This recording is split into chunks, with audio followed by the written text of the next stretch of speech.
નમસ્કાર વિદ્યાર્થી મિત્રો, તો એક્સપર્ટ એકેડમીની યુટ્યુબ ચેનલ પર દરેક વિદ્યાર્થીનું ખૂબ ખૂબ હાર્દિક સ્વાગત છે। આજે આપણે આ લેક્ચરની અંદર પ્રશ્નપત્ર 6 ના વિભાગ એ ના 5 દાખલા ગણવાના છે। વિભાગ એ ની અંદર 5 દાખલાઓ પૂછાતા હોય છે, 2 દાખલા પ્રવેશના, 1 નિવૃત્તિનું અને 2 દાખલા સેલપુરીના। આ 5 દાખલાઓની અંદરથી તમારે બોર્ડની પરીક્ષામાં કોઈ પણ 3 દાખલાઓ જ એટેન્ડ કરવાના હોય છે, જેના તમને દરેકના 8 ગુણ લેખે 24 ગુણ રોકડા મળશે। તો આ વિડિયો છેલ્લે સુધી જોજો, તમારા મિત્રોને શેર પણ કરજો। આ YouTube ચેનલ હજુ સુધી જો તમે સબસ્ક્રાઇબ ન કરી હોય તો સબસ્ક્રાઇબ કરી દેજો, લાઈક કરી દેજો અને તમારા મિત્રો સુધી શેર પણ કરી દેજો। વધારે સમય ન લેતો વિભાગ ઈ નો પહેલા 42મા નંબરનો પ્રશ્ન હોય, કોઈ પણ પેપર હોય, કોઈ પણ તમારે પણ બોર્ડની અંદર 42મા નંબરનો દાખલો પ્રવેશનો હશે ને હશે। તો આ દાખલાની રકમ શું આપેલી છે એ આપણે રકમ પહેલા વાંચી લઈએ અને એના પછી વન બાય વન એની આપણે શું કરી દઈએ, નોંધ કરીશું। તો સૌથી પહેલા હું વાત કરું તો દાખલામાં આપણને શું આપેલું છે જુઓ। ઓકે, હા, પીના અને મીના 2:3 ના પ્રમાણમાં નફો નુકસાન વહેંચતા ભાગીદારો છે। તારીખ 31 માર્ચ 2025 ના રોજ તેમની પેઢીનું પાકું સરવૈયું નીચે મુજબ હતું। જે આપણે બીના અને મીના ભાગીદારોનું નામ શું છે? બીના અને મીના બે ભાગીદાર છે। અહીંયા દાખલામાં 1/4/2025 ના રોજ તેઓ ટીનાને નવા ભાગીદાર તરીકે પ્રવેશ આપ્યો, નીચેની શરતોએ દાખલ આપ્યો। તો અહીંયા જુઓ, સૌથી પહેલા કોણ કોણ ભાગીદાર છે? બીના અને મીના। તો બીનાને હું બી તરીકે લખું, મીનાને એમ તરીકે લખું।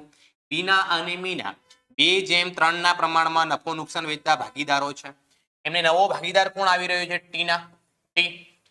બીના પોતાના ભાગનો 1/3 ભાગ અને મીના પોતાના ભાગનો 1/4। અહીંયા જો વર્ડ જોવાનો છે, કયો છે? પોતાના ભાગનો। અહીંયા વર્ડ કયો યુઝ થયો છે? પોતાના ભાગનો। એમને જેટલો ભાગ મળે છે એ ભાગનો, પોતાના ભાગનો। તો સૌથી પહેલા જુઓ, બીનાનો ત્યાગ જોઈ લઈએ આપણે। બીનાનો એટલે બીનો ત્યાગ બરાબર બીને નફામાં કેટલો ભાગ મળે છે? 2/5 ભાગ મળે છે। પોતાના ભાગનો કીધું છે એટલે જૂના ભાગ જે હોય એના ગુણાકારમાં કેટલા કરવાના? 1/3। તો 2/5 ગુણ્યા 1/3 કરો તો બીનાનો ત્યાગ કેટલો કહેવાય? 2/10। બીજો મીનાનો ત્યાગ એટલે લખીશું આપણે એમનો ત્યાગ। એમનો ત્યાગ બરાબર એમનો જૂનો ભાગ કેટલો છે? તો કે 3/5 ગુણ્યા 3/5 ગુણ્યા એમ પોતાના ભાગનો, મીના પોતાના ભાગનો કેટલો કીધો છે? 1/4 ભાગ એટલે ગુણ્યા 1/4 કરીશું। તો અહીંયા જવાબ કેટલો આવશે? 3/20। હવે બી નો ત્યાગ બી ત્યાગ કરીને કોને આપે છે? નવા ભાગીદાર ટીનાને। એમ ત્યાગ કરીને કોને આપે છે? નવા ભાગીદાર ટીનાને। તો નવા ભાગીદાર ટીનાનો નવો ભાગ એટલે ટીનાની જગ્યાએ આપણે ટી લખીશું। ટીનો પેઢીમાં નવો ભાગ બરાબર ટીને બી જોડેથી કેટલો મળે છે? 2/10 વત્તા ટીને એમ એટલે મીના જોડેથી કેટલા મળે છે? 3/20। 2 + 10 2/10 વત્તા 3/20 આનો લસા કેટલો આવે? બગડા મેંડો 20। પહેલાને 2 વડે ગુણવા પડે, નીચે 2 વડે ગુણ્યા ઉપર બી 2 વડે 4, આને ગુણવાની જરૂર નથી, વત્તા 3 એટલે જવાબ કેટલો આવશે? 7/20। એટલે નવો ભાગીદાર જે આવી રહ્યો છે ટીના, ટીનાનો નવો ભાગ કેટલો કહેવાશે? 7/20 કહેવાશે। કેટલો કહેવાશે? 7/20। હવે આપણે જોઈએ આગળ, જુઓ અહીંયા ત્યાગનું પ્રમાણ શોધવું છે। કોનું? જૂના ભાગીદારોનું ત્યાગનું પ્રમાણ, હે ના? તો ત્યાગના પ્રમાણમાં કોણ કોણ? જુઓ અહીંયા ત્યાગ બીનો ત્યાગ અને એમનો ત્યાગ પણ છેદ સરખા કરવા માટે આને 2 વડે ગુણી દઈએ આપણે। તો કેટલા થાય? 4/20। તો ભાગાકારમાં 20 ઉડી જશે, 4/3 વધે। જૂના ભાગીદારનું ત્યાગનું પ્રમાણ કયું વધે? 4/3 વધે। પેઢીની પાઘડીનું મૂલ્યાંકન 80,000 કરવામાં આવ્યું અને છેલ્લા હવાલામાં કીધું છે તેના ભાગની એટલે ટીના તેના ભાગની પાઘડી રોકડમાં લાવશે। કેવી રીતે લાવશે? રોકડમાં। તો ટીની પાઘડી કેટલી આવે જોઈ લઈએ। ટીના ભાગની પાઘડી, આખી પેઢીની પાઘડી કેટલી નક્કી થઈ? તો કે 80,000 રૂપિયા। 80,000 રૂપિયા। એની અંદર ટીનાનો ભાગ કેટલો છે? તો કે 7/20 એટલે જવાબ કેટલો આવશે? ₹28,000 રૂપિયા। નવો ભાગીદાર પાઘડી પેટે કેટલા રૂપિયા એને ભાગે આવે છે? 28,000। નવો ભાગીદાર પાઘડીની રકમ કેવી રીતે લાવશે? રોકડમાં લાવશે। અને નવો ભાગીદાર પાઘડીની રકમ રોકડમાં લાવે એને શું કહેવામાં આવે? પાઘડીનું પ્રીમિયમ કહેવામાં આવે। રોકડમાં લાવે એટલે અહીંયા જુઓ પહેલા તો મૂડી ખાતામાં નામ લખી દઈએ ભાગીદારોના, બીના, મીના અને ટીના. બીના, મીના અને ટીના. નવો ભાગીદારને ભાગે પાઘડી કેટલી આવી? 28,000. રોકડમાં લાવશે એટલે રોકડ ખાતાની અંદર ઉધાર બાજુ લખીશું 28,000 રૂપિયા. વિગતના કોલમમાં લખીશું અહીંયા પાઘડીના પ્રીમિયમ ખાતે, પાઘડીના પ્રીમિયમ ખાતે. ઓકે, આ પૈસા મળે કોને? તો કે જૂના ભાગીદારોને. કયા પ્રમાણમાં? તો કે ત્યાગના પ્રમાણમાં. ત્યાગનું પ્રમાણ આપણે શોધેલું છે. જુઓ ત્યાગનું પ્રમાણ દાખલામાં કેટલું આવ્યું? 4:3. તો 28,000 ને 4:3 ના પ્રમાણમાં વેચું એટલે 4 ને 3 7. 7 એટલે કે 4,000. ચોખ્યું 16,000. પહેલા ભાગીદારના ભાગે કેટલા રૂપિયા આવશે? 16,000 રૂપિયા. બીજા ભાગીદારના ભાગે કેટલા રૂપિયા આવશે? 12,000 રૂપિયા.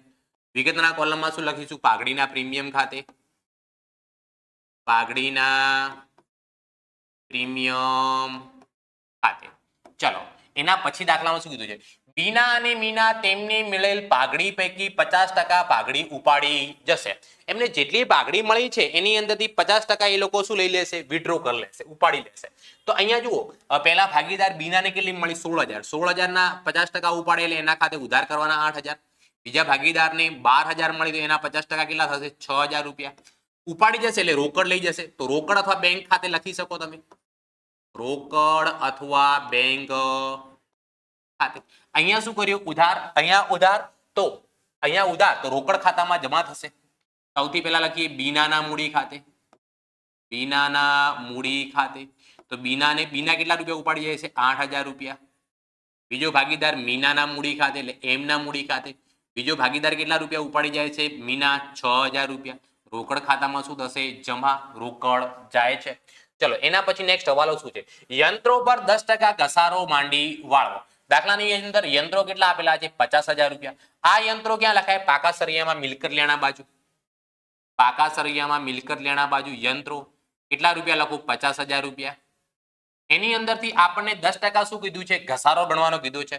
તો અહીંયા આની અંદરથી માઇનસ કરીશ, માઇનસ ઘસારો. તો 50,000 ના 10% કેટલા થશે? તો કે 5,000 રૂપિયા. 50,000 માંથી 5,000 બાદ કરો એટલે રકમ કેટલી આવે? 45,000 રૂપિયા. આ 5,000 ની બીજી એન્ટ્રી ક્યાં થશે? પુનઃ મૂલ્યાંકન ખાતાની ઉધાર બાજુ. યંત્રો પર ઘસારો લખીશું અહીંયા, યંત્રો પર ઘસારો. કેટલા રૂપિયા આવ્યો યંત્ર પર ઘસારો? તો કે 5,000 રૂપિયા, 5,000 રૂપીસ. ચલો એના પછી શું આપેલું છે? દેવાદારોમાંથી 6,000 ગાલખાત તરીકે માંડી વાળો. તો દાખલાની અંદર દેવાદારો કેટલા આપેલા છે? જુઓ 66,000 આપેલા છે.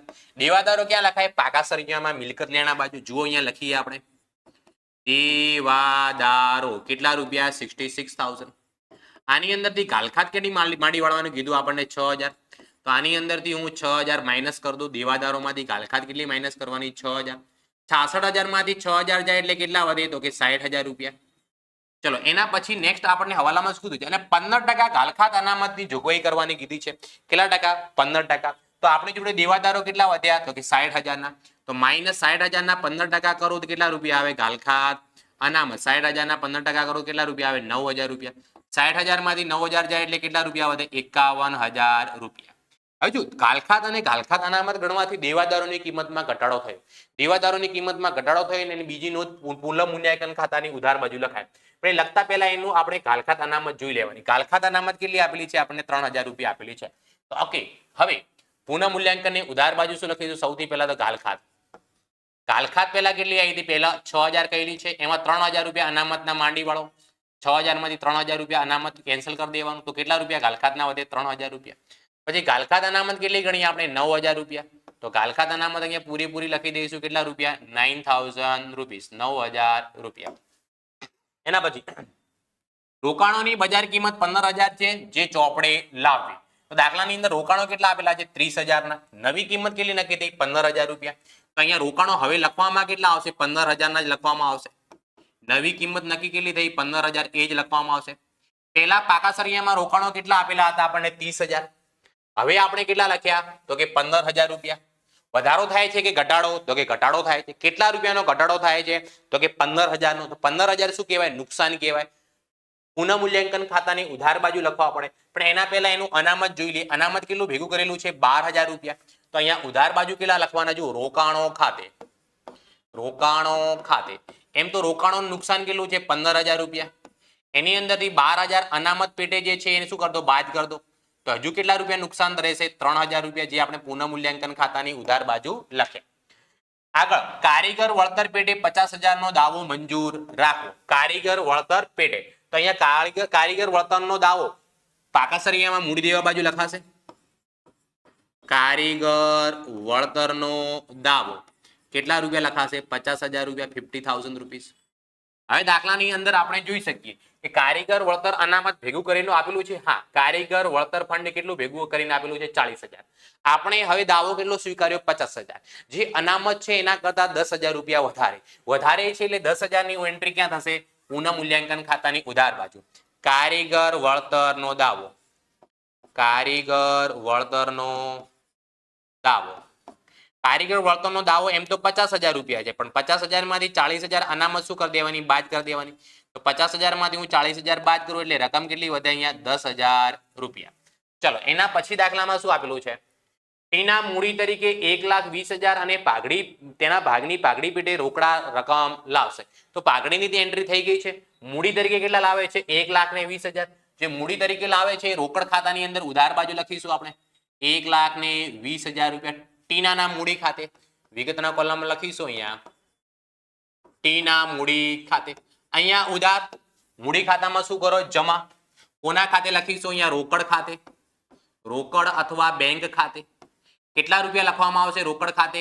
1,20,000. નવો ભાગીદાર મૂડી તરીકે જે લાવે છે એના. હવે જુઓ, દરેક હવાલાની નોંધ થઈ ગઈ છે. જરૂરી ખાતા તૈયાર કરો અને નવી પેઢીનું પાકું સરવૈયું તૈયાર કરો. હવે આપણે પાકા સરૈયામાં જે એન્ટ્રીઓ લખવાની રહી ગઈ એ 1 by 1 લખીશું. સૌથી પહેલા મકાન પાકા સરૈયામાં મિલકત લેણા બાજુ 1,05,000. એના પછી સ્ટોક કેટલો આપેલો છે? 30,000 રૂપિયા. તો આપણે જુઓ મકાની કેટલું લખી દઈએ? 1,05,000 રૂપિયા પાકા સરૈયામાં મિલકત લેણા બાજુ. આની અંદર કોઈ વધારો ઘટાડો કહેલો નથી, તો એઝ ઇટ ઇઝ લખીશું 1,05,000 રૂપિયા. એના પછી સ્ટોક કેટલો લખવાનો કીધો છે? સ્ટોકની કિંમત દાખલામાં કેટલી કીધી છે? સ્ટોકની કિંમત 30,000 રૂપિયા કીધેલી છે. તો સ્ટોકની કિંમત કેટલી લખીશું આપણે? તગડા મેંડુ 30,000, એટલે કે 30,000 રૂપિયા. ચલો, એના પછી હવે આગળ આપણને શું છે આપેલું એ જોઈ લઈએ. દેવાદારો લખાઈ ગયા, રોકાણો લખી કે બેંક અને રોકડ. તો રોકડ ખાતું બનાવ્યું છે, એની અંદર ઉધાર બાજુ લખવામાં આવશે બાકી આગળ લાવ્યા, જેની રકમ કેટલી આપેલી છે આપણને? 14,000 રૂપિયા, 14,000 રૂપીસ. ચલો, દરેક એન્ટ્રી લખાઈ ગઈ છે મિલકત લેણા બાજુની. હવે મૂડી દેવા બાજુની. મૂડી દેવામાં સૌથી પહેલા શું આપેલી છે? મૂડી આપેલી છે બીના અને મીનાની. તો મૂડી ખાતાની અંદર જમા બાજુ લખવામાં આવશે બાકી આગળ લાવ્યા, બાકી આગળ લાવ્યા. પહેલા ભાગીદારના કેટલા છે? 80,000 રૂપિયા. બીનાના કેટલા છે? 80,000 રૂપિયા. અને મીનાના કેટલા છે? તો કે 1,00,000 રૂપિયા. આની અંદર ટીનાના કઈ છે નહીં. ચલો, એના પછી આકસ્મિક અનામત. અનામત જે ભાગીદારો વચ્ચે જૂના પ્રમાણમાં વેચાઈ જશે, એટલે 2:3 ના પ્રમાણમાં વેચવાનું છે. એટલે 5, 3, 6,000 ને 9,000. હે ને? પેલા ભાગીદારને કેટલા મળે? 6,000 રૂપિયા. બીજા ભાગીદારને કેટલા મળશે? 9,000 રૂપિયા. જૂના પ્રમાણમાં 2:3 ના પ્રમાણમાં વેચી દીધું. કયું અનામત છે? તો કે આકસ્મિક અનામત. આકસ્મિક અનામત ખાતે. ચલો, એના પછી દાખલામાં શું આપેલું છે? કામદાર વળતર ભંડોળ લખાઈ ગયું, રોકાણ અનામત થઈ ગયું. લેણદારો કેટલા આપેલા છે? 45,000 ને ગાલખાત અનામત લખાઈ ગઈ. તો લેણદારો પાકા સરિયામાં મૂડી દેવા બાજુ લખીશું આપણે. લેણદારો કેટલા રૂપિયા? 45,000. દરેક હવાલાની ને પાકા સરવૈયાની નોંધ થઈ ગઈ છે. હવે આપણે શું કરવાનું રહ્યું? ફક્ત સરવાળો. તો હવે સરવાળાની વાત કરું તો અહીંયા ઉધાર બાજુ જ છે, જમા બાજુ પુનઃ મૂલ્યાંકનમાં કોઈ એન્ટ્રી છે નહીં. તો સૌથી પહેલા આપણે પુનઃ મૂલ્યાંકન ખાતાનો ઉધાર બાજુનો સરવાળો કરીશું. સૌથી પહેલી એન્ટ્રી કેટલી છે? તો કે 5,000. 5,000 પ્લસ 3,000 પ્લસ 9,000 પ્લસ 3,000 પ્લસ 10,000. આનો સરવાળો કેટલો થાય છે? તગડા મેંડુ 30,000. ઉધાર બાજુનો સરવાળો થયો. ઉધાર બાજુનો સરવાળો થયો એટલે ખોટ કહેવાય. તગડા મેંડુ કેટલા રૂપિયા? 30,000 રૂપિયા. આ કઈ ખોટ કહેવાય? વહેંચણી પાત્ર ખોટ કહેવાય. ભાગીદારો વચ્ચે વેચી દેવાની વહેંચણી પાત્ર ખોટ. કોને કોને મળે? તો કે જૂના ભાગીદારો બીના અને મીનાને. કયા પ્રમાણમાં? એમના જૂના પ્રમાણમાં. દાખલામાં આપેલું છે 2:3 નું પ્રમાણ જોઈ લો તમે. 2:3 ના પ્રમાણમાં કેટલા રૂપિયા વેચવાના છે? 30,000 રૂપિયા. 30,000 ને 2:3 ના પ્રમાણમાં વેચવાના છે. તો જુઓ, પહેલા ભાગીદારના ભાગે કેટલા આવે? 6 × 2 = 12,000 અને બીજા ભાગીદારને 6 × 3 = 18,000 રૂપિયા. આ ખોટ છે મૂડી ખાતામાં ઉધાર બાજુ લખાશે. લખીશું અહીંયા પુનઃ મૂલ્યાંકન ખાતેથી લાવ્યા, પુનઃ મૂલ્યાંકન ખાતું. પહેલા ભાગીદારના કેટલા રૂપિયા? 12,000 રૂપિયા. બીજા ભાગીદારના કેટલા રૂપિયા? 18,000. ત્રીજા ભાગીદારને એની અંદર કોઈ ભાગ મળતો નથી, નવો ભાગીદાર છે. હવે આપણે આનો શું કરીશું? સરવાળો કરીશું. સૌથી પહેલા કોનો સરવાળો કરીએ? બીનાનો. બીનાનો 80 16 96,000 ને 6,000 1,02,000 રૂપિયા સરવાળો થાય છે. 1,02,000. 1,02,000 માંથી 12,000 બાર કરું એટલે 90,000. 90,000 માંથી 1,02,000 માંથી 1,02,000 માંથી 8,000 અને 12,000 બાદ કરું એટલે રકમ કેટલી વધે? 82,000 રૂપિયા. 82,000. બાકી આગળ લઈ ગયા, અહીંયા લખીશું આપણે બાકી આગળ લઈ ગયા. ચલો હવે મીનાનો સરવાળો કરીએ. મીનાના સરવાળામાં પહેલી એન્ટ્રી કેટલી છે? 1,00,000 ની પ્લસ 12,000 પ્લસ 9,000 1,00,000 ને 21,000 સરવાળો 1,21,000. આ બાજુ કેટલા લખવામાં આવશે? 1,00,000 ને 21,000. આ 1,21,000 માંથી પહેલી એન્ટ્રી કેટલી છે? 6,000 બાદ કરો. બીજી એન્ટ્રી કેટલી છે? 18,000 બાદ કરો. રકમ કેટલી વધે આની? 97,000 રૂપિયા. બાકી આગળ લઈ ગયા 97,000. હવે નવા ભાગીદારની મૂડી કેટલી લાવેલી છે? 1,20,000. એનો સરવાળો 1,20,000. 1,20,000. ઉધાર બાજુ આની કોઈ એન્ટ્રી છે નહીં, તો એની આખરની મૂડી તો કેટલી રહેવાની? 1,20,000 રૂપિયા. ત્રણેય ભાગીદારોની મૂડી પાકા સરિયામાં મૂડી દેવા બાજુ લખી દેવાની. મૂડી બીના, મીના એન્ડ ટીના. ચલો બીનાની કેટલી આવી છે? તો બીનાની 82,000 97,000 1,20,000. તો અહીંયા લખીશું આપણે 82,000 રૂપિયા, 97,000 રૂપિયા અને 1,20,000 રૂપિયા. ત્રણેયનો સરવાળો કરીને 12 લખવાના છે. 82,000 પ્લસ 97,000 પ્લસ 1,20,000. તો આનો સરવાળો કેટલો થાય? 2,99,000 રૂપિયા. 2,99,000.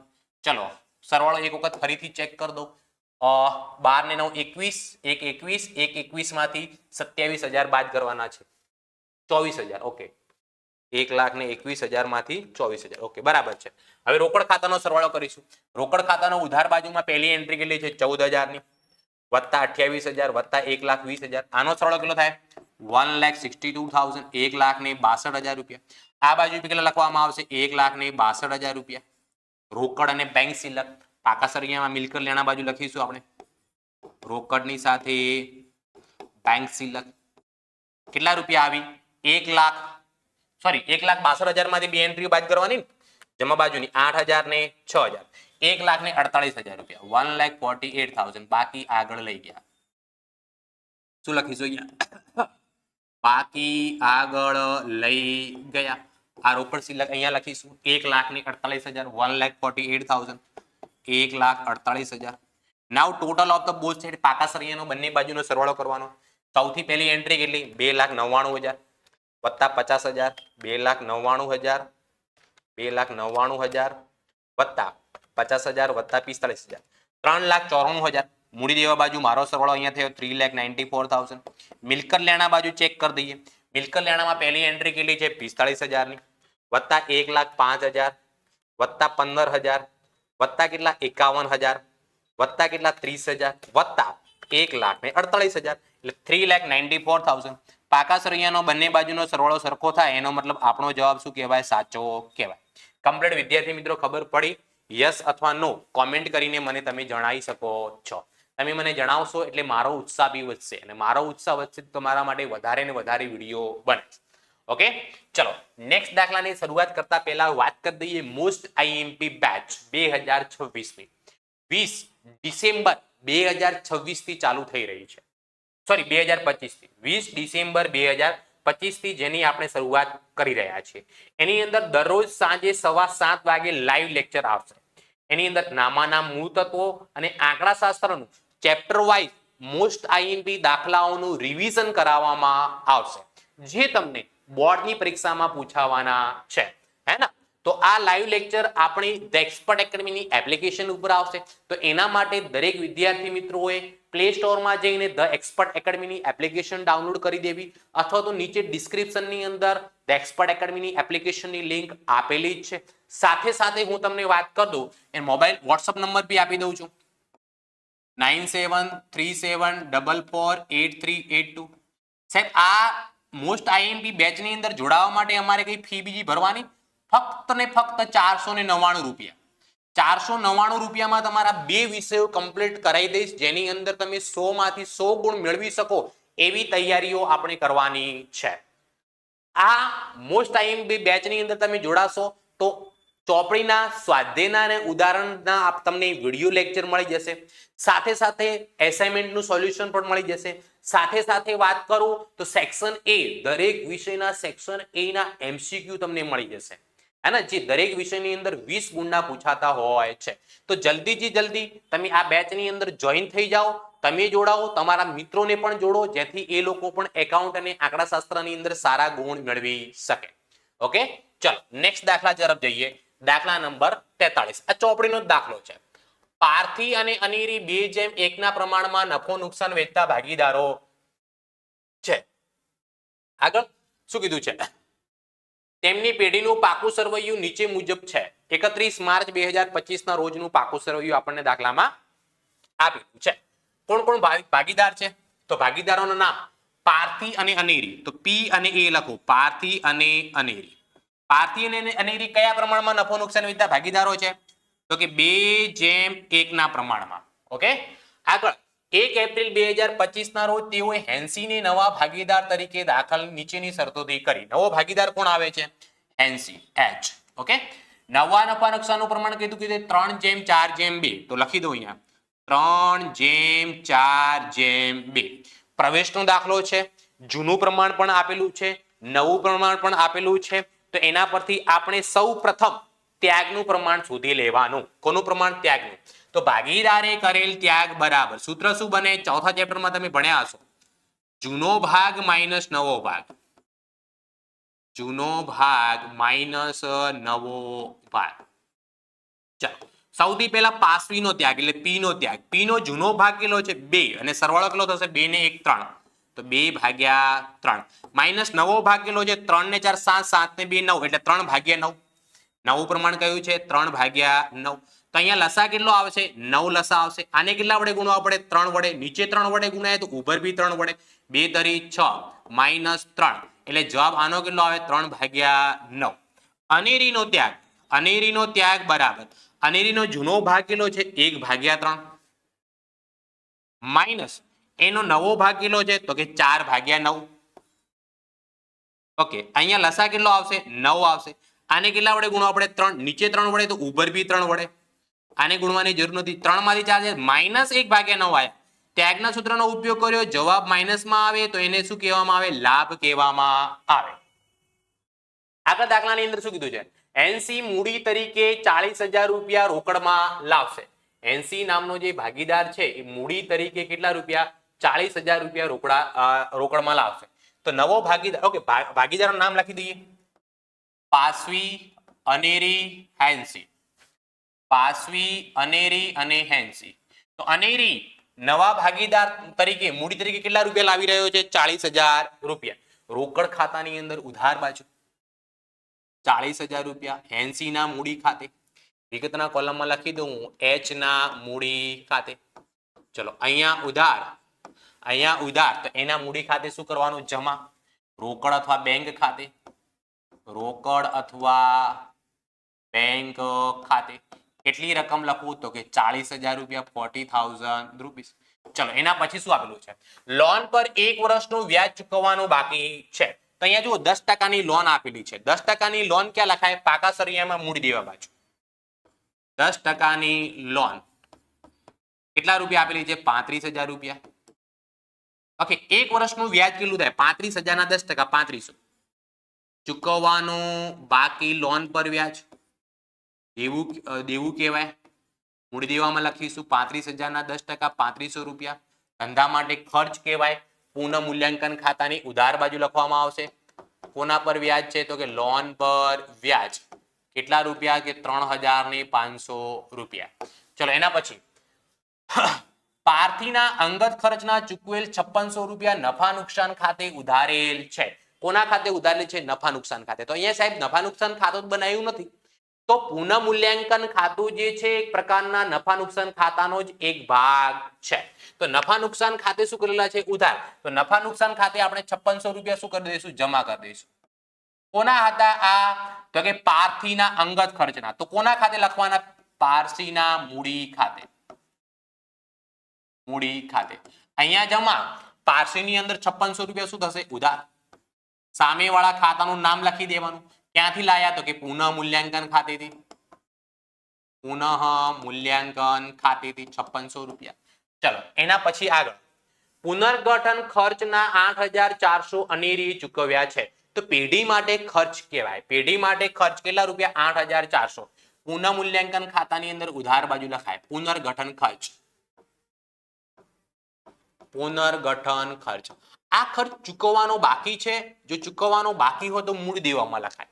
ચૂકવવાનો બાકી નથી. જો ચૂકવી દીધો હોય તો રોકડ અને બેંકમાં જમા લખાય. ચૂકવી પણ દીધો નથી. આ ખર્ચ કોણે ચૂકવ્યો છે? તો કે અનેરી ચૂકવ્યો છે. તો અનેરી ચૂકવ્યો તો અનેરીના ખાતે શું કરો? જમા 8400 રૂપિયા. કોના ખાતે લખીશું? અહીંયા કૌંસ લખવું લખી શકાય પુનર્ગઠન ખર્ચ ખાતે. પુનર્ગઠન ખર્ચ ખાતે. ચલો એના પછી નેક્સ્ટ કરો પાઘડીનું મૂલ્યાંકન. એક મિનિટ, છઠ્ઠા હવાલામાં શું કીધું છે?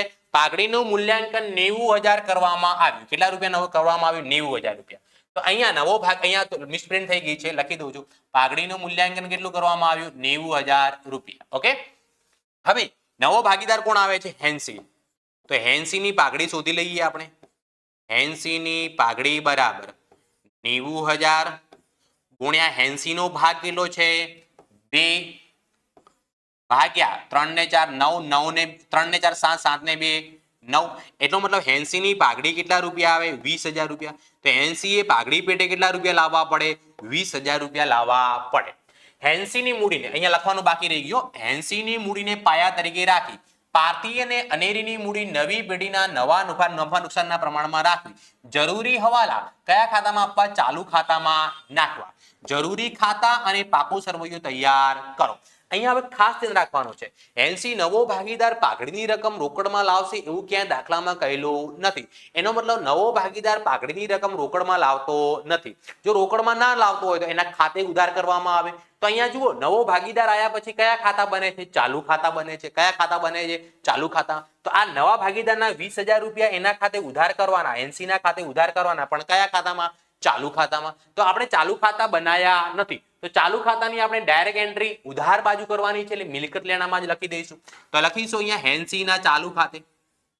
હેન્સીના ચાલુ ખાતે કેટલા રૂપિયા? 20000 રૂપિયા. 20000. નવા ભાગીદારની પાઘડી છે 20000 રૂપિયા. મળે કોને? જૂના ભાગીદારોને. કયા પ્રમાણમાં? ત્યાગના પ્રમાણમાં. પણ અહીંયા ત્યાગ કોણ કરી રહ્યો છે? ફક્ત પી એટલે પાસવી જ કરી રહ્યો છે. તો પૂરેપૂરા 20000 રૂપિયા કોને મળશે? પાસવીને જ મળશે. 20000 રૂપિયા પાસવીના ખાતે જમા કરીશું. અનેરીને કંઈ મળશે નહીં. કોણ લાવે છે પાઘડી? હેન્સી. તો હેન્સીના ચાલુ ખાતે લખવામાં આવશે. હેન્સીના ચાલુ ખાતે. ચલો હવે શું થશે કે ઓકે હવે એ અનેરી પણ શું કરે છે? લાભ કરે છે. તો અનેરીએ પણ પાઘડીના પૈસા ચૂકવવા પડે. શું કરવા પડે? ચૂકવવા પડે. તો અનેરીની પાઘડી, એની પાઘડી, એને કેટલા રૂપિયા પાઘડી લાવવી પડશે? જુઓ આખી પેઢીની કુલ પાઘડી કેટલી કીધી છે? મૂલ્યાંકન નક્કી થયું 90000. એમાં એનો લાભ કેટલો છે? 1/9. એનો મતલબ એ કેટલા રૂપિયા પાઘડી લાવવી પડે? 10000 રૂપિયા. તો એના ખાતે 10000 રૂપિયા શું કરવાના? ઉધાર કરવાના. એના ખાતે 10000 રૂપિયા શું કરવાના? ઉધાર. 10000 રૂપીસ. આ 10000 મળે કોને? જે ત્યાગ કરતો હોય એને. ત્યાગ કોણ કરે છે? પાસવી. તો પાસવીના ખાતે શું કરી દઈશું? જમા 10000 રૂપિયા. સામે વાળા ખાતાના નામ અહીંયા લખીશું આપણે એના મૂડી ખાતે. એના મૂડી ખાતે. ને અહીંયા લખીશું પાસવીના મૂડી ખાતે. એટલે કે પી ના મૂડી ખાતે. ચલો દરેક એન્ટ્રી થઈ ગઈ. કોઈ એન્ટ્રી બાકી છે નહીં. હવાલાની ખાલી મૂડી પાયા તરીકે રાખવાનું કીધું છે. તો મૂડી આપણે પાયા તરીકે રાખી દઈએ. ચલો એ પછી છેલ્લે રાખીએ. ચલો હવે આપણે શું કરીએ? પાકા સરિયાની જે એન્ટ્રીઓ બાકી રહી ગઈ લખી દઈએ. સૌથી પહેલા શું આપેલી છે? પાઘડી. પાઘડી એ જૂના ભાગીદારો હોય છે, જૂના પ્રમાણમાં વેચાઈ જાય. મિલકત લેણા બાજુ આપેલી છે એટલે ક્યાં લખાશે? પાકા સરિયામાં. સોરી, પાકા સરિયામાં મિલકત લેણા બાજુ આપેલી છે એટલે ક્યાં લખાશે? તો એ લખાશે આપણે મૂડી ખાતાની ઉધાર બાજુ જૂના પ્રમાણમાં 2:1 ના પ્રમાણમાં વેચવાની છે. 14000 ને 7000. પહેલા ભાગીદારને કેટલા મળે? 14000 રૂપિયા. બીજા ભાગીદારને કેટલા મળે? 7000 રૂપિયા. કોના ખાતે લખીશું? અહીંયા પાઘડી ખાતે. પાઘડી ખાતે. ચલો એના પછી દાખલામાં શું આપેલું છે? મકાન 1,40,000 મિલકત લેણામાં. ફર્નિચર 28,000 મિલકત લેણામાં, સ્ટોક 18,200 મિલકત લેણામાં, દેવાદારો 16,800 મિલકત લેણામાં લખવામાં આવશે. તો સૌથી પહેલા શું આપેલું છે આપણને? મકાન 1,40,000 રૂપિયા લખી દઈએ. અહીંયા મકાનની કિંમત 1,40,000 રૂપિયા. એના પછી મકાન પછી શું છે? તો મકાન પછી ફર્નિચર 28,000 રૂપિયા લખેલું છે.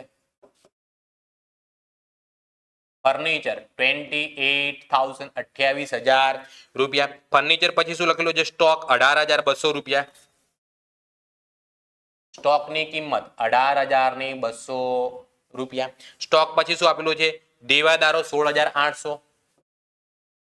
દેવાદારો કેટલા રૂપિયા? 16,800 રૂપિયા. એના પછી શું આપેલું છે? દેવાદારો લખાઈ ગયા. એના પછી રોકડ આપેલી છે, જોઈ લો. રોકડ, તો રોકડનું ખાતું બનાવેલું છે. કેટલા રૂપિયા છે રોકડ? 56,000 રૂપિયા. રોકડ ખાતાની અંદર ઉધાર બાજુ લખવામાં આવશે. બાકી આગળ લાવ્યા 56,000 રૂપિયા. ચલો, એના પછી દાખલાની અંદર મિલકત લેણા બાજુ લખાઈ ગયું. હવે આવીએ આપણે મૂડી દેવા બાજુ. મૂડી દેવામાં સૌથી પહેલા મૂડી 91,000 ને 84,000 રૂપિયા મૂડી ખાતામાં જમા બાજુ લખીશું આપણે.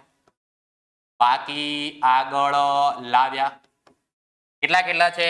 તો કે 91,000 ને 84,000. પી ના કેટલા? 91,000. એ ના કેટલા છે? 84,000. 84,000. 80 ના કઈ છે નહીં. એના પછી મૂડી અનામત. આ મૂડી અનામત ભાગીદારો વચ્ચે જૂના પ્રમાણમાં વેચી દેવાની. એટલે કયા પ્રમાણમાં વેચવાની? 2:1 ના પ્રમાણમાં. 14,700 ને 2:1 ના પ્રમાણમાં વેચો. તો 14,700 ભાગ્યા 2 ને કેટલા થાય? 3. તો પહેલા ભાગીદારને બીજા ભાગીદારને 4,900 મળે. બીજા ભાગીદારને કેટલી મળે? 4,900. પહેલા ભાગીદારને બે ભાગ છે એટલે 9,800 રૂપિયા. કઈ અનામત હતી આ? તો કે મૂડી અનામત. શું લખવામાં આવશે? મૂડી અનામત. મૂડી અનામત. મૂડી અનામત. ચલો, એના પછી શું આપેલું છે? કામદારના બચત ખાતા ભાગીદારો વચ્ચે વેચાશે નહીં, મૂડી દેવામાં લખાશે.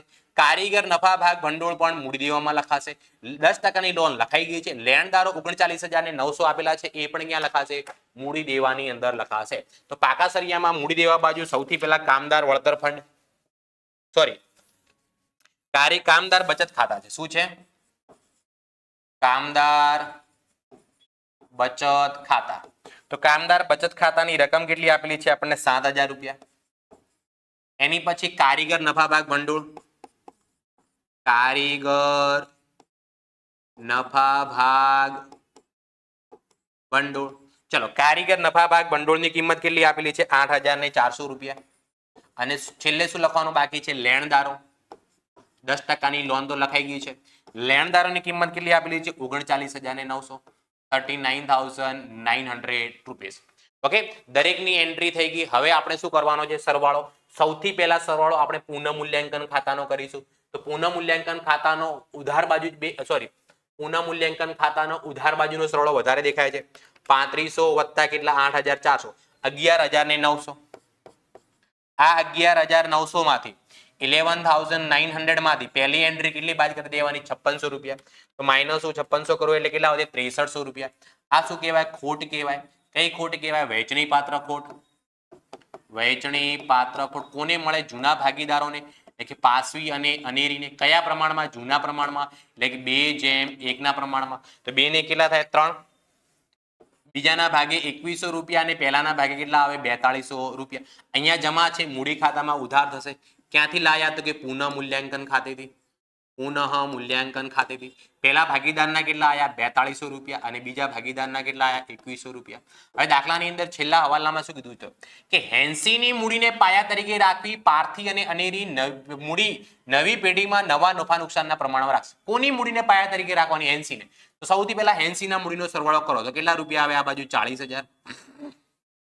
આ બાજુ કેટલા લખવામાં આવે? 40,000. અહીંયા બી કેટલા લખીશું આપણે? 40,000 રૂપિયા. શું લખીશું અહીંયા? તો કે બાકી આગળ લઈ ગયા. બાકી આગળ લઈ ગયા. 80 ના મળી ગયા. ઓકે, હવે દાખલાની અંદર નવા નફા નુકસાનના પ્રમાણમાં રાખવાની છે.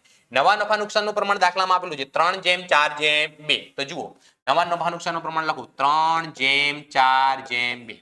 હવે જુઓ, 80 નું પ્રમાણ કેટલું છે? 2. 2 એની મૂડી કેટલી? 40,000. 2 40,000 તો 4 એ કેટલા? 2 સૌથી પહેલા અનેરીનું જોઈએ. 2 એ કેટલા? 40,000. તો 4 એ કેટલા? તો શું કરવાનું? 40,000 ભાગ્યા 2 ગુણ્યા 4. તો આની કેટલી આવે? 80,000 રૂપિયા આવે. અને આની કેટલી આવે? 60,000 રૂપિયા મૂડી આવે. કેટલા આવે 60,000 રૂપિયા 60,000 કેવી રીતે 40,000 ભાગ્યા 2 ગુણ્યા 3 આ મૂડી દેવામાં લખી દેવાની મૂડી કોની છે પાસવી અનેરી અને હેન્સી ચલો પાસવીની કેટલી આવી 60,000 રૂપિયા અનેરીની કેટલા રૂપિયા આવી 80,000 રૂપિયા અને હેન્સીની કેટલા રૂપિયા છે 40,000 ત્રણેયનો સરવાળો કેટલો થાય 1,80,000 રૂપિયા 1,80,000 હવે આપણે શું કરવાનું હજુ આપણે મૂડી ખાતા બંધ કર્યા નથી તો હવે જુઓ દાખલામાં કહેલું હતું કે હેન્સીની મૂડીને પાયા તરીકે રાખી પારસી અને અનેરી મૂડી નવી પેઢીના નવા નફા નુકસાનના પ્રમાણમાં રાખવી જરૂરી હવાલા કયા ખાતામાં નાખવાના ચાલુ ખાતામાં હવે અહીંયા આપણે મૂડી ખાતા બંધ કરવાના જે તફાવત આવે ક્યાં ટ્રાન્સફર કરવાનો ચાલુ ખાતામાં તો સૌથી પહેલા હું વાત કરું પારસીનો તો પારસીનો આપણે જમા બાજુનો સરવાળો કરીએ પહેલી એન્ટ્રી કેટલી છે 90,000 કલર થોડો ચેન્જ કરી દઉં ચલો પહેલી એન્ટ્રી કેટલી 91,000 સોરી 91,000 વત્તા 9,800 વત્તા 20,000 વત્તા 10,000 આનો સરવાળો કેટલો થાય 1,30,800 1,30,800 1,30,800 રૂપિયા 1,30,800 આ 1,30,800 માંથી ઉધાર બાજુની બધી એન્ટ્રીઓ ઇન્ક્લુડિંગ બાકી આગળ લઈ ગયા બી બાદ કરી દેવાના પહેલી એન્ટ્રી કેટલી છે -5600 -14,000 -4,200 -60,000 કેટલા રૂપિયા વધે 47,000 રૂપિયા 47,000 આ 47,000 શું લખવાનું એના ચાલુ ખાતે લખવાના કોના ખાતે ચાલુ ખાતે હવે અનેરીની વાત કરું તો અનેરીનો કઈ બાજુનો સરવાળો વધારે ઉધાર બાજુનો સરવાળો વધારે છે જુઓ પહેલી એન્ટ્રી કેટલી છે અહીંયા 10,000 વત્તા 7,000 વત્તા 2,100 વત્તા 80,000 આનો સરવાળો કેટલો છે 99,000 ને 100 રૂપિયા 99,100 આ બાજુ પેલા લખો 99,000 ને 100 રૂપિયા 99,100 માંથી પહેલી એન્ટ્રી કેટલી બાદ કરવાની 84,000 બીજી એન્ટ્રી કેટલી છે 4,900 એના પછી પાછા કેટલા 8400 એટલે કેટલા રૂપિયા વધે 1,800 રૂપિયા વધે આ 1,800 કોના ખાતે લખવાના તો કે ચાલુ ખાતે એમના કયા ખાતે ચાલુ ખાતે હવે જુઓ આ રકમ ક્યાં લઈ જવાની પાકા સરિયામાં કઈ બાજુ લઈ જવાની એ ધ્યાન રાખવાનું છે પાસવીનું મૂડી ખાતાનો જમા બાજુનો સરવાળો વધારે હતો તો આને જમા બાકી કહેવાય તો આ જમા બાજુ લખાશે એટલે કઈ બાજુ લખાશે મૂડી દેવા બાજુ પી ના ચાલુ ખાતે તો અહીંયા લખીશું આપણે પી ના ચાલુ ખાતે કેટલા રૂપિયા આયા 47,000 47,000 રૂપિયા ચલો એના પછી જુઓ એના પછી વાત કરું તો અનેરીનો ઉધાર બાજુનો સરવાળો છે તો એને ઉધાર બાકી કહેવાય એટલે આને મિલકત લેણા બાજુ લખાશે તો અહીંયા લખીશું અનેરીના ચાલુ ખાતે અનેરીના ચાલુ ખાતે કેટલા રૂપિયા આયા 1,800 રૂપિયા હવે આપણે શું કરવાનું છે રોકડ ખાતાનો સરવાળો રોકડ ખાતામાં બે જ એન્ટ્રી છે 56,000 ને 40,000 કેટલા થશે 96,000 આ બાજુ બી કેટલા લખવાના 96,000 તો બાકી આગળ લઈ ગયા કેટલા લખવામાં આવશે 96,000 રૂપિયા બાકી આગળ લઈ ગયા કેટલા રૂપિયા 96,000 આ 96,000 મિલકત કહેવાય એટલે આપણે પાકા સરીમાં મિલકત લેણા બાજુ લખીશું રોકડ શિલ્લક રોકડ વાળી શિલ્લક કેટલા રૂપિયા 96,000 now total of the both side પાકા સરીનો બંને બાજુનો શું કરી દેવાનો સરવાળો સૌથી પહેલા મૂડી દેવામાં પહેલી એન્ટ્રી કેટલી છે 1,80,000 વત્તા 47,000 વત્તા 39,900 વત્તા 35,000 વત્તા 3500 વત્તા 7,000 વત્તા 8,400 આનો સરવાળો 3,20,800 3,20,800 મિલકત લેણા બાજુનો કરીએ મિલકત લેણામાં પહેલી એન્ટ્રી કેટલી 1,40,000 વત્તા 28,000 વત્તા 18,200 વત્તા 16,800 વત્તા 96,000 વત્તા 20,000 વત્તા 1,800 તો આનો સરવાળો બી 3,20,800 પાકા સરિયાનો બંને બાજુનો સરવાળો શું થવો જોઈએ સરખો થવો જોઈએ કમ્પ્લીટ વિદ્યાર્થી મિત્રો ખબર પડી યસ કે નો કોમેન્ટ કરીને મને જણાવો ચલો હવે વિભાગ ઈ નો નેક્સ્ટ દાખલો કયો હશે નેક્સ્ટ દાખલો હશે આપણો નિવૃત્તિનો દાખલા નંબર 44 એબીસી 4:3:2 ના પ્રમાણમાં નફો નુકસાન વેચી લેતા એક પેઢીના ભાગીદારો છે તારીખ 31 માર્ચ 2025 ના રોજનું તેમની પેઢીનું પાકું સરવૈયું નીચે મુજબ આપેલું છે 31/3/2025 ના રોજનું આપણને પાકું સરવૈયું આપેલું છે તો સૌથી પહેલા કોણ કોણ ભાગીદાર છે એનું નામ લખી દઉં હું એબીસી કોણ કોણ એબીસી કયા પ્રમાણમાં નફો નુકસાન વેચે છે તો કે 4:3:2 ના પ્રમાણમાં ઓકે 1/4/2025 ના રોજ એ નિવૃત્ત થાય છે કોણ નિવૃત્ત થાય છે એ ટાટા બાય બાય એને શું માર દઉં ચોકડી નિવૃત્તિની શરતો નીચે મુજબ છે સૌથી પહેલી શરત આપણને દાખલામાં શું આપેલી છે જુઓ તો કે સૌથી પહેલી શરત એ છે કે જમીન મકાનની કિંમત 1,80,000 ગણવી ઓકે, અહીંયા દાખલાની અંદર મૂડી ખાતાના નામ લખી દઈએ આપણે. ABC, ABC. જમીન મકાનની કિંમત 1,80,000 ગણવાની કીધી છે. તો પાકા સરવૈયામાં આપણે જમીન મકાન કેટલા લખીશું? 1,80,000 રૂપિયા. જમીન મકાન 1,80,000. હવે ચેક કરો, આપણને દાખલામાં પાકા સરવૈયામાં જમીન મકાન કેટલા આપેલા? 1,50,000. નવી કિંમત કેટલી નક્કી થઈ? 1,80,000. 30,000 નો વધારો થાય છે, ફાયદો થયો. 30,000 નો ફાયદો થયો એટલે પુનઃ મૂલ્યાંકનમાં જમા બાજુ લખવામાં આવશે જમીન મકાન ખાતે કેટલા રૂપિયા? તગડા મેંડુ 30,000 રૂપિયા. ચલો, એના પછી દાખલામાં શું આપેલું છે? યંત્રોની કિંમત 15,000 થી ઘટાડવી. તો યંત્રો આપણને પાકા સરવૈયામાં કેટલા આપેલા છે? 90,000. તો અહીંયા જુઓ, યંત્રો આપણે પાકા સરવૈયામાં 90,000 આપેલા છે. એના પછી શું કીધું છે? 15,000 ઘટાડવી. તો 90,000 માંથી હું 15,000 શું કરી દઈશ? બાદ કરી દઈશ. એટલે રકમ કેટલી વધશે? 75,000 રૂપિયા. આ યંત્રો પર ઘટાડો કરવાથી નુકસાન થયું. નુકસાન થયું એટલે બીજી એન્ટ્રી પુનઃ મૂલ્યાંકન ખાતાની જમા બાજુ લખીશું આપણે.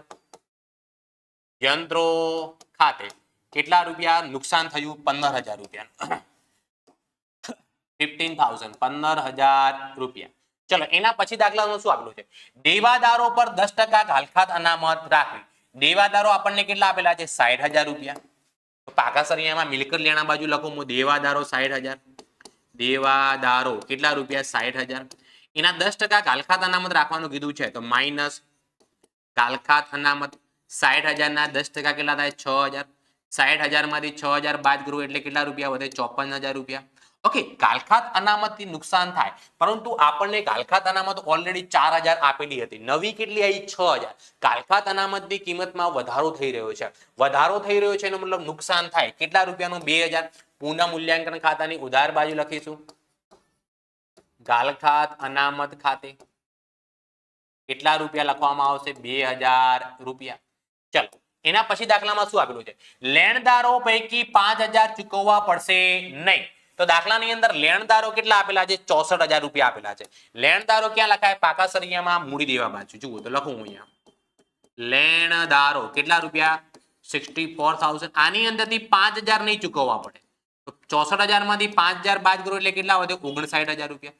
હવે જુઓ, દેવું નહીં ચૂકવવું પડે એટલે ફાયદો કહેવાય. શું કહેવાય? ફાયદો. તો આ ફાયદાની બીજી એન્ટ્રી ક્યાં થશે? તો કે પુનઃ મૂલ્યાંકન ખાતાની જમા બાજુએ લખવામાં આવશે. કઈ બાજુએ? પુનઃ મૂલ્યાંકન ખાતાની જમા બાજુએ લખવામાં આવશે. લેણદારો ખાતે 5,000 રૂપિયા. લેણદારો ખાતે કેટલા રૂપિયા? તો કે 5,000 રૂપિયા. ચલો, એના પછી દાખલામાં શું હોય? પેઢીની પાઘડીનું મૂલ્ય 1,80,000 આંકવું. બી અને સી નું લાભનું પ્રમાણ 3:1 છે. બી અને સી નું લાભનું પ્રમાણ કયું છે? 3:1. ઓકે, લાભનું પ્રમાણ આપેલું છે. લાભ આ જૂનો ભાગ આપેલો છે. શું આપેલો છે? એમનું જૂનું પ્રમાણ. જૂનું પ્રમાણ. અને બીજું કયું આપેલું છે? લાભનું પ્રમાણ. લાભનું પ્રમાણ. લાભના પ્રમાણમાં તો એ નહીં હોય. બી અને સી નું કેટલું છે? 3:1 છે. ઓકે, પેઢીનું મૂલ્યાંકન કેટલું થયું? 1,80,000. નિવૃત્ત કોણ થઈ રહ્યો છે અહીંયા? એ નિવૃત્ત થઈ રહ્યો છે. તો એને કેટલા રૂપિયા પાઘડી આપવી પડશે? એની પાઘડી બરાબર આખી પેઢીની પાઘડી કેટલી નક્કી થઈ? 1,80,000 રૂપિયા. એની અંદર એનો પહેલા ભાગ કેટલો હતો? 4. 4 ને 3 7 ને 2 9 એટલે ગુણ્યા 4 ભાગ્યા 9. તો 9 દુ 18 20,000. 20,000 ચોક કેટલા થશે? એને 80,000 રૂપિયા ચૂકવવા પડે. આ 80,000 ચૂકવે કોણ? બાકીના ભાગીદારો. કયા પ્રમાણમાં ચૂકવે? તો કે લાભના પ્રમાણમાં. 3:1 ના પ્રમાણમાં. એનો મતલબ બી ને કેટલા ચૂકવવાનો વારો આવશે? 60,000 રૂપિયા. 60,000 બી ને ચૂકવવાના. અને સી ને કેટલા ચૂકવવાના? 20,000 રૂપિયા. કોને આપવાના? એને આપવાના. એને આપવાના એટલે એના ખાતે શું કરીએ? જમા. 60,000 રૂપિયા કોણ આપશે? એને. 60,000 રૂપિયા કોણ આપશે? બી આપશે. 60,000 રૂપિયા બી આપશે. 60,000 રૂપિયા બી આપશે. અને 20,000 રૂપિયા કોણ આપશે? સી આપશે. તો સામ સામીના નામ લખી દઈએ. 60,000 ની સામે શું લખીએ? બી ના મૂડી ખાતે. બી ના મૂડી ખાતે. અને આની સામે કોના ખાતે લખીએ? સી ના મૂડી ખાતે. ઓકે, અહીંયા ઉધાર એમના ખાતે જમા કરીએ. બી ના ખાતે ઉધાર કરીએ. 60,000 ને 20,000 કોને આપવાના છે? એ ને. તો અહીંયા કોના ખાતે લખીશું? એ ના મૂડી ખાતે. કૌંસમાં લખી શકાય પાઘડી. એ ના મૂડી ખાતે. ચલો નેક્સ્ટ હવાલો. એને 20,000 તરત ચૂકવવા અને બાકીની રકમ લોન તરીકે રાખી એને 20,000 રૂપિયા ચૂકવી દેવાના. તો એના ખાતે 20,000 રૂપિયા ઉધાર કરો. 20,000 આપણે ચૂકવીએ છીએ એટલે એના ખાતે 20,000 રૂપિયા ઉધાર કરો. શું લખીશું આપણે? રોકડ અથવા બેંક ખાતે. રોકડ અથવા બેંક. ઓકે, અહીંયા ઉધાર છે, અહીંયા ઉધાર, તો અહીંયા રોકડ અને બેંકમાં 20,000 રૂપિયા શું કરવામાં આવશે? જમા કરવામાં આવશે. કોને ચૂકવવાના છે? એને. તો એના મૂડી ખાતે લખીશું આપણે. એના મૂડી ખાતે. ચલો, દરેક હવાલાની નોંધ થઈ ગઈ છે. હવે આપણે કાચા સરવૈયામાં જે એન્ટ્રીઓ, પાકા સરવૈયામાં જે એન્ટ્રીઓ બાકી રહી ગઈ લખી દઈશું. સૌથી પહેલા શું આપેલું છે? પાઘડી કેટલા રૂપિયા? 36,000. જૂના ભાગીદારો વચ્ચે જૂના પ્રમાણમાં વેચી દેવાની 4:3:2 ના પ્રમાણમાં. પાઘડી કયા પ્રમાણે વેચવાની? 4:3. મૂડી ખાતાની અંદર ઉધાર બાજુ લખવામાં આવશે પાઘડી ખાતે. ચોકી ચોકી કેટલા? 16,000. 4 તરી 12,000. 4 દુ 8,000. 36,000 જ હતી ને, એટલે 4:3:2 ના પ્રમાણમાં વેચી દીધી આપણે. આગળ દાખલામાં શું આપેલું છે? જમીન મકાન લખાય. સ્ટોક. સ્ટોક કેટલા છે? 85,000. પાકા સરિયામાં મિલકત લેણા બાજુ લખી દો. સ્ટોક કેટલા રૂપિયા? 85,000. 85,000 રૂપિયા. ચલો, સ્ટોક પછી આપણને દાખલામાં શું આપેલું છે? દેવાદારો લખાઈ ગયા. બેંક. બેંક ખાતાની ઉધાર બાજુ આપેલી છે, તો આપણે બેંકનું ખાતું બનાવેલું છે, તો આપણે બેંક ખાતાની અંદર ઉધાર બાજુ લખીશું. બાકી આગળ લાવ્યા 63,000 રૂપિયા. બાકી આગળ લાવ્યા કેટલા રૂપિયા? તો કે 63,000. 63,000 રૂપિયા. ચલો, એના પછી શું આપેલું છે? 63,000. જાહેરાત ઝુંબેશ ખર્ચ. આ પણ ભાગીદારો વચ્ચે શું થશે? વેચાઈ જશે 4:3:2 ના પ્રમાણમાં. ઓકે, જાહેરાત ઝુંબેશ ખર્ચ. મિલકત લેણા બાજુ આપેલું છે એટલે ઉધાર બાજુ લખીશું આપણે. જાહેરાત ઝુંબેશ ખર્ચ 2,000, 1,500 અને 1,000 રૂપિયા. 4:3:2 ના પ્રમાણમાં. ચલો, મિલકત લેણા બાજુ લખાઈ ગયું. હવે મૂડી દેવા બાજુ. મૂડી દેવામાં સૌથી પહેલા આપણને જૂના ભાગીદારોની શું આપેલી છે? મૂડી. એ જૂના ભાગીદારોની મૂડી ક્યાં લખીશું? મૂડી ખાતાની જમા બાજુ. બાકી આગળ લાવ્યા. બાકી આગળ લાવ્યા. ચલો, બાકી આગળ લાવ્યામાં એની મૂડી કેટલી છે? 1,96,000. 1,60,000. બીજાના કેટલા છે? 96,000. અને ત્રીજાના કેટલા છે? 80,000 રૂપિયા. 1,60,000, 96,000 ને 80,000. એના પછી દાખલામાં શું આપેલું છે? અનામત ભંડોળ. ભાગીદારો વચ્ચે વેચાઈ જશે. કેટલા રૂપિયા છે? તો કે 45,000. 45,000 રૂપિયા. 45,000 ને જૂના પ્રમાણમાં 4:3:2 ના પ્રમાણમાં વેચી દો. દાખલાની અંદર 45,000 અનામત ભંડોળ આપેલી છે. શું આપેલી છે? અનામત ભંડોળ. 45,000 ને 4:3:2 ના પ્રમાણમાં વેચું તો પહેલા ભાગીદારને 20,000 રૂપિયા મળે. બીજા ભાગીદારના ભાગે 15,000 રૂપિયા આવે અને ત્રીજા ભાગીદારના ભાગે કેટલા આવશે? 10,000 રૂપિયા. ચલો, એના પછી શું આપેલું છે? કામદાર વળતર અનામત. કામદાર વળતર અનામત એ પણ શું થશે? વેચાઈ જશે. તો અહીંયા જમા લખીશું. કામદાર વળતર અનામત 13,500 રૂપિયા આપેલી છે. આ 13,500 ની આપણે જૂના પ્રમાણમાં એટલે 4:3:2 ના પ્રમાણમાં વેચવાની રહેશે. તો 4:3:2 ના પ્રમાણમાં વેચું તો 1,500 ચોક 6,000. 1,500 તરી 4,500. 1,500 દૂધ 3,000 રૂપિયા. 6,000, 4,500 અને 3,000 રૂપિયા લખવામાં આવશે. એના પછી દાખલામાં શું આપેલું છે? ભાગીદારની લોન.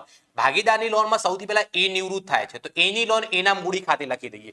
જમા બાજુ છે તો એના જમા બાજુ લખી દઈએ. એની લોન ખાતે. એની જમા બાજુ લખી દઈએ આપણે. એની લોન ખાતે. એની લોન. ચલો, તો એની લોન આપણને દાખલામાં કેટલી આપેલી છે? 10,000 રૂપિયા. હજુ બીની લોન અહીંયા નહીં લખાય કેમ કે બી નિવૃત્ત થતો નથી. તો બીની લોન આપણે પાકા સરિયામાં મૂડી દેવા બાજુ લખી દઈશું. લોન ખાતે.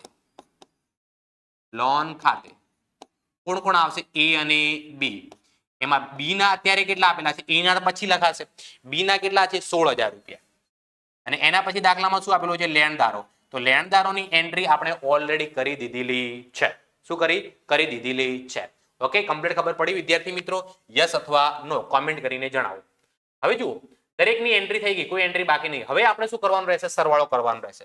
સૌથી પહેલા પુનઃ મૂલ્યાંકન ખાતાનો સરવાળો. 30 ને 5 આ બાજુ કેટલા થાય? 35,000 રૂપિયા. 30 ને 5 35,000. આ બાજુ બી હું કેટલા લખીશ? 35,000. 35,000 માંથી બે એન્ટ્રી બાદ કરો. 35,000 માંથી 17,000 બાદ થાય એટલે 18,000 રૂપિયા વધે. 18,000 નફો કહેવાય. વહેંચણી પાત્ર નફો. વહેંચણી પાત્ર નફો કોને કોને મળે? જૂના ભાગીદારોને. એટલે જૂના ભાગીદારોમાં A, B અને C હતા. જૂના પ્રમાણે એટલે 4:3:2 ના પ્રમાણમાં પહેલા ભાગીદારના ભાગે કેટલા આવે? 8,000 રૂપિયા. બીજા ભાગીદારના ભાગે કેટલા આવે? 6,000 રૂપિયા. ત્રીજા ભાગીદારના ભાગે કેટલા આવે? 4,000 રૂપિયા. આ નફો એમના ખાતે શું થશે? જમા થશે. વહેંચણી પાત્ર નફો. વહેંચણી પાત્ર નફો પહેલા ભાગીદારના ભાગે કેટલા આવ્યા? 8,000. બીજા ભાગીદારના ભાગે કેટલા આવ્યા? 6,000. અને ત્રીજા ભાગીદારના ભાગે કેટલા આવ્યા? 4,000 રૂપિયા. હવે અહીંયા આપણે સૌપ્રથમ મૂડી ખાતાની અંદર સરવાળો કોને કરવાનો? નિવૃત્ત થતા ભાગીદારનો કરવાનો. કોનો નિવૃત્ત? તો સૌથી પહેલા અહીંયા નિવૃત્ત કોણ થાય છે? એ થાય છે. એની મૂડીની પહેલી એન્ટ્રી કેટલી? 1,60,000, 60,000, 20,000, 20,000, 6,000, 10,000, 8,000, 2,84,000, 2,84,000 રૂપિયા. તો આ બાજુ બી કેટલા લખીશું? 2,84,000. આ 2,84,000 માંથી પહેલી એન્ટ્રી બાદ કરી દો. માઇનસ કેટલા? 16,000, માઇનસ 20,000, માઇનસ 2,000, 2,47,000 રૂપિયા લોન ખાતે લખવામાં આવશે. નિવૃત્ત થઈ રહ્યો છે એની મૂડી વધે નહીં. લોન ખાતે લખીશું કેટલા રૂપિયા? 2,46,000, 2,46,000 રૂપિયા. આ 2,46,000 મૂડી દેવામાં લખી દેવાનું. અહીંયા જો લોન ખાતે લખેલું છે રકમ ખાલી લખવાની રહેશે 2,46,000 રૂપિયા. 2,46,000 વત્તા કેટલા છે? બી ની લોન 16,000. તો બંનેની ભેગી લોન કેટલી થઈ ગઈ? 2,62,000 રૂપિયા આપણે બહાર લખી દઈશું. હવે એ અને બી અને સી ના મૂડી ખાતાનો સરવાળો કરવાનો બાકી આગળ લઈ ગયા લખવાનો. એની બી ની મૂડી કેટલી એન્ટ્રી કેટલી? 96,000 વત્તા 15,000 વત્તા 4500 વત્તા 6,000. આનો સરવાળો થાય 1,21,500, 1,21,500. આ બાજુ બી કેટલા લખો? 1,21,500. આની અંદરથી પહેલી એન્ટ્રી કેટલી બાદ કરવાની છે? તો કે 12,000 ની. બીજી એન્ટ્રી 60,000 ની. ત્રીજી એન્ટ્રી કેટલી? 1,500 ની. તો આની મૂડી કેટલી વધે? 48,000 રૂપિયા વધે. 48,000 રૂપિયા શું લખવામાં આવશે? બાકી આગળ લઈ ગયા. બાકી આગળ લઈ ગયા. આ ભાગીદાર ચાલુ રહે છે એટલે બાકી આગળ લઈ ગયા કેટલા? 48,000 રૂપિયા. સી નો સરવાળો કરીએ. સી ની પહેલી એન્ટ્રી કેટલી છે? 80,000 પ્લસ 10,000 પ્લસ 3,000 પ્લસ 4,000. આનો સી નો સરવાળો કેટલો થાય? 97,000, 97,000 રૂપિયા. આ બાજુ બી કેટલા લખાશે? 97,000. 97,000 માંથી ઉધાર બાજુની એન્ટ્રી બાદ થશે. પહેલી કેટલી છે? 8,000, બીજી 20,000 અને ત્રીજી 1,000. કેટલા વધે? 68,000 રૂપિયા. 48,000 પહેલા ભાગીદારની મૂડી વધી. બીજા ભાગીદારની કેટલી વધી? 68,000. મૂડી દેવામાં લખીશું આપણે. મૂડી કોની કોની? બી અને સી ની. એ તો નિવૃત્ત થાય છે. બી ની કેટલી વધી? 68,000. બી ની કેટલી વધી છે જોઈ લઈએ હું. 48,000 ને સી ની 68,000. બી ની 48,000 રૂપિયા અને સી ની કેટલા રૂપિયા? 68. 48 ને 68 કેટલા થાય? 1,16,000 રૂપિયા બહારના કોલમમાં લખી દઈશું આપણે. 1,60,000. હવે આપણે રોકડ ખાતાનો સરવાળો કરીએ. આ બાજુ કેટલો સરવાળો થાય? 63,000, 63,000. અહીંયા બી કેટલા લખો? 63,000. હવે 63,000 માંથી 20,000 બાદ કરો કેટલા વધે? 43,000 રૂપિયા. આ 43,000 કોના ખાતે લખવામાં આવશે? તો કે બાકી આગળ લઈ ગયા. બાકી આગળ લઈ ગયા. આ રોકડ શિલ્લક કહેવાય. રોકડ શિલ્લક પાકા સરિયામાં મિલકત લેણા બાજુ લખી દેવાની. પછી રોકડ વાળી શિલ્લક કેટલા રૂપિયા છે? 43,000, 43,000 રૂપિયા. હવે પાકા સરિયાનો બંને બાજુનો શું કરવાનો સરવાળો? સરવાળામાં પહેલી એન્ટ્રી કેટલી છે? 1,16,000 વત્તા 59,000 વત્તા 2,62,000. આનો સરવાળો થાય 4,37,000 મૂડી દેવા બાજુ 4,37,000. એવી રીતે મિલકત લેણા બાજુ. મિલકત લેણાની પહેલી એન્ટ્રી કેટલી? 1,80 વત્તા બીજી કેટલી? 75,000. ત્રીજી કેટલી? 85,000 વત્તા કેટલા? 54,000 ને છેલ્લે કેટલા? 43,000. તો સરવાળો આનો બી 4,37,000. પાકા સરિયાનો બંને બાજુનો સરવાળો સરખો થાય એનો મતલબ આપણો જવાબ સાચો કહેવાય. કમ્પ્લીટ ખબર વિદ્યાર્થી મિત્રો પડી કે નહીં? કોમેન્ટ કરીને મને જણાવો. ચલો નેક્સ્ટ દાખલાની આપણે શરૂઆત કરીએ. નેક્સ્ટ દાખલાની શરૂઆત કરતા હું તમને વાત કરું પહેલા કે મોસ્ટ આઈએમપી બેચ બોર્ડ 2026 ની 20 ડિસેમ્બર 2025 થી ચાલુ થઈ રહ્યું છે. જેની અંદર દરરોજ સાંજે તમને 7:15 એટલે કે 7:15 વાગે લાઈવ લેક્ચર જોવા મળશે. જેની અંદર એકાઉન્ટ અને આંકડાશાસ્ત્ર બંને વિષયનું મોસ્ટ આઈએમપી દાખલાઓનું રિવિઝન કરવામાં આવશે. સાથે સાથે તમને દરેક વિષયનું વિભાગ એ નું 20 ગુણનું તમને સોલ્યુશન મળશે. એમસીક્યુ મળશે. સાથે સાથે સ્વાધ્યાયના એકાઉન્ટ અને આંકડાશાસ્ત્રના વિડીયો લેક્ચર પણ તમને એની અંદર મળી જશે. ગાલા એસાઇનમેન્ટનું સોલ્યુશન મળશે. તો આની અંદર જોડાવા માટે પ્લે સ્ટોરમાંથી ધ એક્સપર્ટ એકેડમીની એપ્લિકેશન ડાઉનલોડ કરો અને નીચે ડિસ્ક્રિપ્શનની અંદર બી ધ એક્સપર્ટ એકેડમીની એપ્લિકેશનની લિંક આપેલી છે અને વોટ્સઅપ નંબર તમને આપી દઉં. વોટ્સઅપ નંબર છે 973744 8382 આ નંબર પર વોટ્સઅપ કરી અને તમે પણ જોઈન થઈ શકો છો. ઓકે, તો જેમ બને તેમ જલ્દીથી જોડાઓ અને એકાઉન્ટ અને આંકડાશાસ્ત્રની અંદર 100 માંથી 100 ગુણ મેળવો એવી તૈયારી આપણે કરવાની છે. નેક્સ્ટ દાખલો છે આપણો શેર મૂડીના વ્યવહારો. ભરૂચની ગુજરાત ફર્ટિલાઇઝર લિમિટેડ કંપનીએ 4,50,000 શેર દીઠ 10 લેખે બહાર પાડ્યા. તો અહીંયા બહાર પાડેલ શેર કેટલા કહેવાય? 4,50,000. તો અહીંયા લખ્યું બહાર પાડેલ શેર કેટલા? 4,50,000. ઓકે, આગળ શું કીધું છે? શેર દીઠ રકમ નીચે મુજબ મંગાવવામાં આવી હતી. અરજી વખતે કેટલા મંગાયા? તો અરજી વખતે 3 રૂપિયા. અરજી વખતે 3 રૂપિયા. પછી દાખલામાં કીધું છે મંજૂરી વખતે કેટલા મંગાયા? ફરીથી 3 રૂપિયા. પ્રથમ હપ્તામાં કેટલા રૂપિયા મંગાયા? 2 રૂપિયા. આખરી હપ્તામાં કેટલા રૂપિયા મંગાયા? 2 રૂપિયા. એમ થઈને કુલ મૂડી કેટલા રૂપિયા થઈ ગઈ? 10 રૂપિયા. દાખલામાં આગળ આપણને શું કીધું છે જુઓ. જાહેર જનતામાંથી 6,20,000 શેર પર અરજીઓ મળે. તો અહીંયા લખીશું મળેલ અરજીઓ કેટલી? મળેલ અરજીઓ કેટલી? 6,20,000. એનો મતલબ કેટલી અરજીઓ વધારે મળી? 6,20,000 માંથી 4,50,000 શું કર દો? બાદ કર દો. તો અહીંયા લખીએ 6,20,000 માઇનસ 4,50,000 કરો. 1,70,000 અરજીઓ વધારે મળી. તો એમ તો આ અરજીઓ પરત કરવામાં આવે, પરંતુ આ દાખલામાં પરત કરતા નથી. 5,40,000 શેરના અરજદારોની પ્રમાણસર ફાળવણી 4,50,000 શેર મંજૂર કરવામાં આવ્યા. આની અંદરથી 6,20,000 માંથી 5,40,000 તો પ્રમાણસર ફાળવણી કરી એટલે કેટલા પરત કર્યા? 80,000. 1,70,000 માંથી 80,000 શેર શું કર્યા? પરત કરવામાં આવ્યા. અને બાકીના 90,000 શેર ઉપર વધારે પૈસા રાખ્યા. આ 90,000 શેર પર જે વધારે પૈસા અરજી વખતે રાખ્યા એ ટ્રાન્સફર ક્યાં કરવાના? મંજૂરીમાં કરવામાં આવશે. ક્યાં કરવામાં આવે? મંજૂરી. બાકીના અરજદારોને તેમની અરજી પર ભરેલ રકમ કંપનીએ પરત કરી. મહેશ 1,000 શેર મંજૂર કરવામાં આવ્યા હતા. મહેશ જોડે કેટલા શેર છે? 1,000 શેર મંજૂર કરવામાં આવ્યા. તેણે આખરી હપ્તાની રકમ નહીં ભરી. અરજીની ભરી દીધી, મંજૂરીની ભરી દીધી, પ્રથમ હપ્તાની ભરી, આખરી હપ્તાની ભરી નથી. નહીં ભરતા તેના શેર જપ્ત કરવામાં આવે. એટલે જપ્ત કરીએ એટલે અંડરલાઈન કરી દો. અને તેના બધા શેર દીઠ 5 લેખે ફરીથી બહાર પાડ્યા. રૂપીસ કેટલા લેખે બહાર પાડ્યા? 5 રૂપિયા લેખે.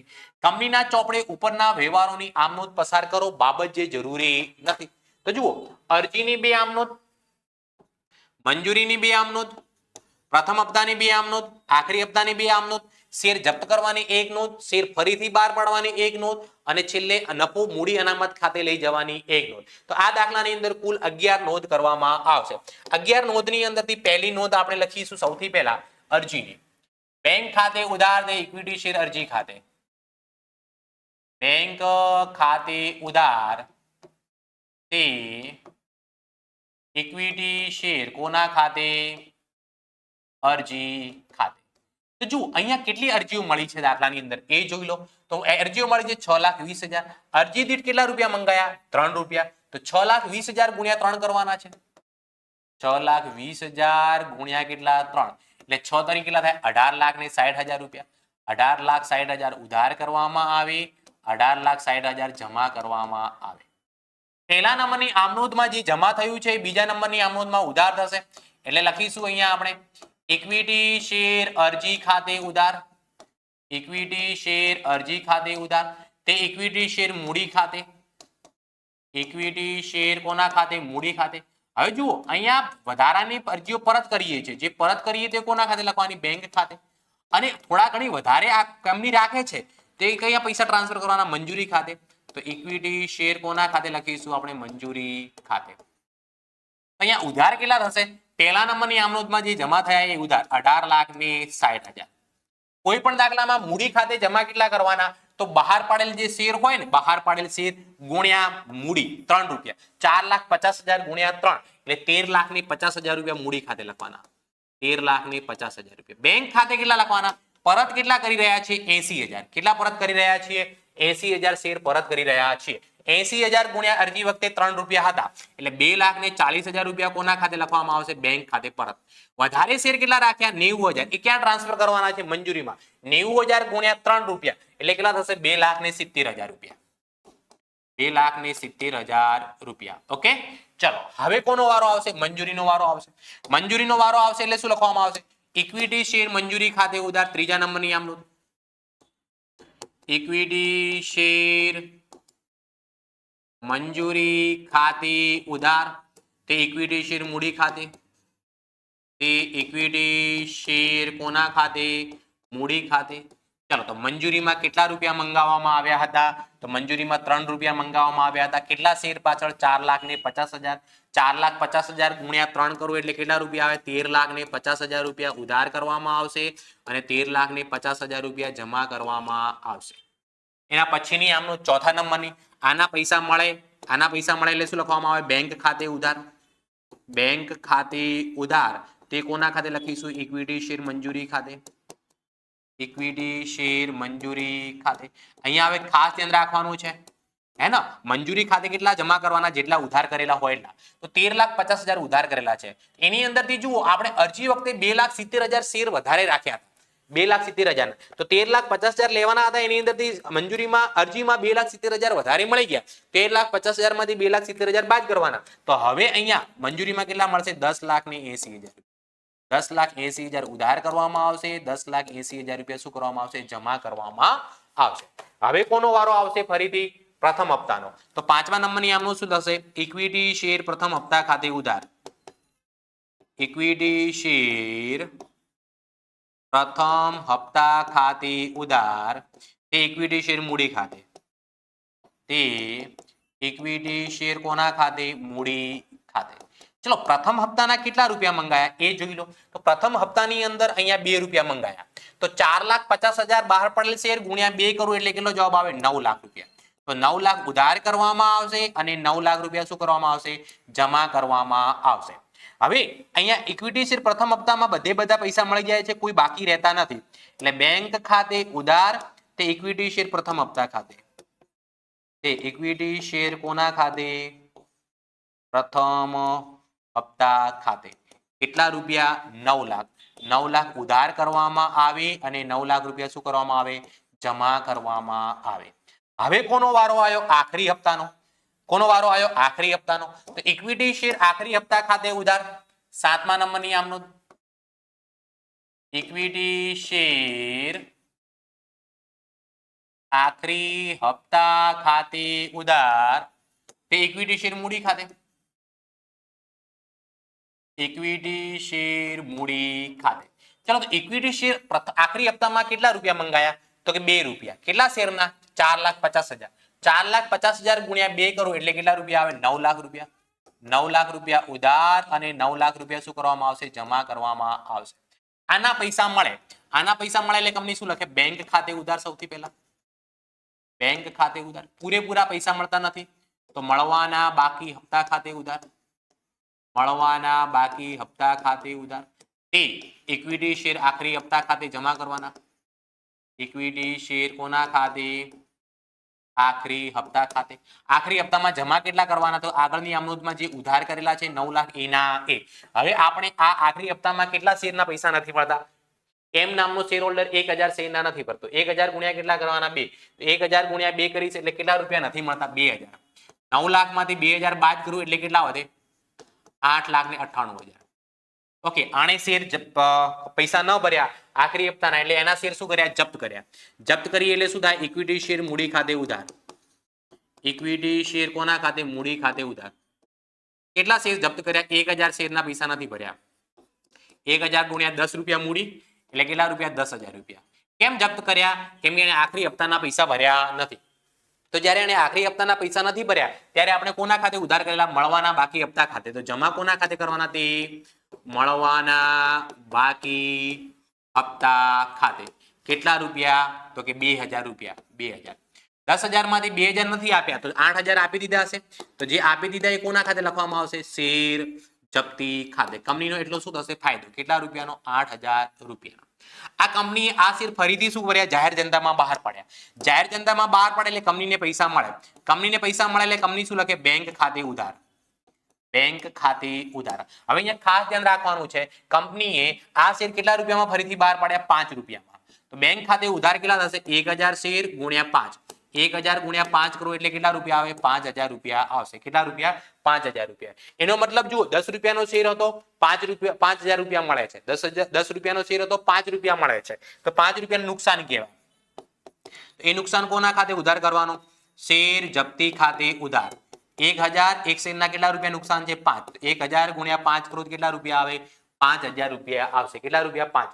તે ઇક્વિટી શેર મૂડી ખાતે, તે ઇક્વિટી શેર મૂડી ખાતે 5 ને 5 કેટલા થશે? 10,000 રૂપિયા.